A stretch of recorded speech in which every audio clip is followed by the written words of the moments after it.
Today we are going to talk about a vehicle that I believe has one of the best interiors ever put in any car, but certainly I would say the best interior put in any Cadillac of any year, and that is the 1966 Cadillac Fleetwood Brougham. Now, the Brougham was an optional trim line on the Fleetwood at this point in time, and it came with a vinyl roof, among other things. That's one way that you can distinguish the Brougham from the Fleetwood. Of course, it has the Brougham script on the C-pillar as well. But the 1966 Cadillac Fleetwood Brougham is a gorgeous car, not only on the inside, but also on the outside, as you can see in this particular photo. And remember, it was just a few years prior to this, namely 1959, 60, 61, where Cadillacs had big fins and skeg lines and a lot of styling and surfacing on the car. And in 1965, Cadillac really changed all that by going to the stacked headlight Cadillac with very, let's say, tasteful, minimal side sculpture and just overall still a beautiful form.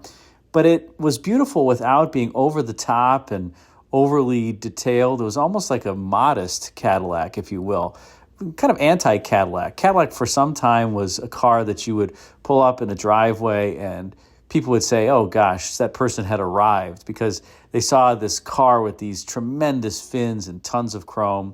But by 1966, I think this top-of-the-line model, the Fleetwood Brougham, really was just a stately, elegant, and understated luxury car. In fact, just take a look at the body side on this particular 66 Fleetwood Brougham, and you can see how beautifully simple it is, but it's absolutely fantastic.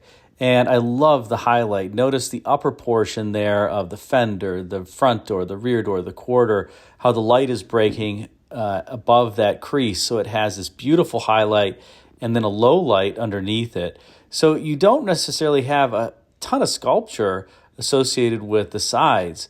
But what you do have is so tastefully done, so elegant, that the car, I think, really just stands on its own and has really stood the test of time as compared to some other Cadillacs like the 59 that I would say now look, let's just say, a bit dated. Although they're cool cars, this car still looks tasteful and refined today. And of course, the rear of the car looks so tasteful and refined with those Cadillac-style vertical lamps that Cadillac owned and still owns all the way through to today. But here they're perfectly vertical, and back in this time frame, they always were perfectly vertical, never canted, always straight up and down. And these have no exposed screws either on the back, which is great for looks, but makes it tough to change a tail lamp bulb. Interestingly, you can't access the bulbs in this car from inside the trunk, nor can you access them easily from the outside. So that means you either have to have a very small hand or remove the bumper to change the tail lamp bulbs. Good thing they now have LED bulbs, so if you have to replace one and you're removing the bumper, you can take them all off and then they'll last for a very, very long time before you have to do that again. But now let's take a look inside this 66 Fleetwood Brougham and see why I think it's the most beautiful Cadillac interior and one of the most beautiful interiors ever created. First of all, let's look at that dash and how it wraps into the doors. Remember, back in this time frame, it was very uncommon for the instrument panel to really wrap into the doors and create a continuous theme. This is something that you see on a lot of cars today. It started to, I would say, really come into vogue in the 2000 era, and maybe even like the cars like the 1995 Aurora as well. But in this time frame, this was rare, and you can imagine that in order to build this correctly and have everything made up, that made it quite challenging. That was one of the reasons why this was rarely done. But here, it's done and done successfully.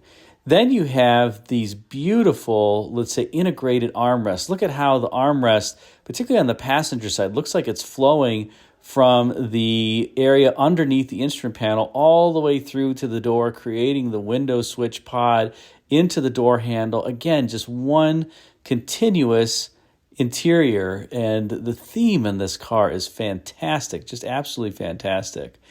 Then, of course, you have the beautiful 3-spoke steering wheel, which here is the tilt and telescoping wheel. You would rotate that little ring around the center section, and then that would move the steering wheel in and out. but the detailing on this three-spoke wheel, just like the rest of the interior, is fantastic. Just a piece of jewelry to really stare at as you drive down the roadway. Then, of course, you have the bright work on the instrument panel, this brushed metal finish that goes along with the door trim and the door cards, as well as the finish on the window switch plates. And take a look at the driver's door and how many window switches you have here. Not only do you have power windows for the front doors, the rear doors, but also power vent windows in the front and rear. Not just power vent windows in the front, but power vent windows also in the rear. I don't know of many cars that have power vent windows, period. It was optional on many vehicles in the 60s, and I can't think of too many that have power vent windows in the front and the rear. And just to show this in a little bit more detail, take a look at this particular photo. Here's a Fleetwood Brougham with the cloth interior. Fantastic looking cloth, luxurious cloth, has a beautiful sheen to it. But again, look at the bright work on the instrument panel, the steering wheel, the gear shift, how there's those kind of twin circular pods flanking the speedometer. And one is the clock on the one side, the other is the light control. It's just absolutely gorgeous in so many ways. The IP top pad, how it's creating this hood over top of the instruments. And of course, in this particular photo, there's another big element that I think makes the 1966 Cadillac interiors the best. Take a look at that door panel and that real walnut trim. I believe that's walnut, but it's real wood on these doors, front and rear, and you get a huge slab of wood. That's why I love the 1966 interior. This Fleetwood Brougham and the Cadillacs had the same IP, or I should say a similar IP in 1965 as well. But the door panels did have some wood on them, but it was a little bit more understated in 1965 than it is here. Here, this is just, look at me, I've got a huge plank of wood, and I'm going to put it all over the door panel. And I have to say, I really like it. For those who don't, I'm sorry, but I think it looks great in this particular car. If you're going to use real wood, you might as well show it off. And why would I not pick the 1967 Fleetwood interior? Well, take a look at the door panels that were employed in 1967. What happened? No wood. They took the wood away. That was the best part of the entire interior. Well, GM started cutting costs on some interiors in 1967. And unfortunately, they cut on Cadillac interiors as well, and the wood was gone, so the 67 is out from my perspective. And I don't think the interior theme in the 1967 is as gorgeous as the 1965 and 1966 models. It's still a handsome theme, but it's just not as beautiful as the 65 and 6. Now, in addition to the front seats being awesome, and notice that Cadillac had a unique kind of safety feature during this period, these high back seats that were higher than pretty much everybody else in the industry. They were going for safety. Interestingly, they didn't do that with headrests at this point. They just did it with higher seat backs. But in any case, the other piece that's awesome about these is the fold-out picnic trays that are lighted. You got not only the picnic tray itself, but you got a little lamp, as you can see here. And, of course, you got rear footrests. So you got a picnic tray, a footrest, you got these comfortable seats with the high backs, the extreme amounts of walnut wood on your door panels, the beautiful IP, the bright work, the gorgeous steering wheel. I just don't think that it can get any better than this. And in the back seat, beyond the picnic trays and the large plank of wood, you got a light there in the sail panel that you could turn on as a reading lamp. So not only could you get the light from your picnic trays, but you could also get it from the sail panel too if you wanted to read something. And here's a photo with both picnic trays folded down in the rear of a leather interior car. Just would be a cool place to have a little picnic, stop somewhere, have a snack, and relax in your Fleetwood Brougham. How cool. Gosh, I love this interior. Now, in addition to the awesome interior for 1966, you also got an awesome powertrain underhood.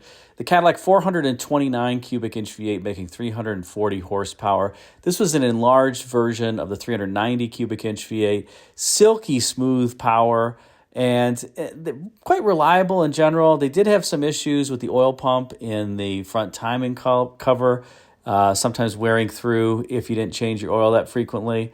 But other than that, a really great engine, and like I said, extremely smooth power for your Cadillac. And of course, behind this, you had the turbohydromatic 400 transmission, which had a switch pitch torque converter in 1966. That was employed on Cadillacs in 1965 through 1967, as well as some other GM divisions. And there were two different stall speeds for the turbohydromatic 400 transmission. There was a low and a high stall speed, and the idea there was if you weren't depressing the accelerator all that hard, you had a lower stall speed, so you had better fuel economy. And if you push on the accelerator more than about 2/3 of the way, the stall speed increases, so you're able to get more usable power to the ground in those cases.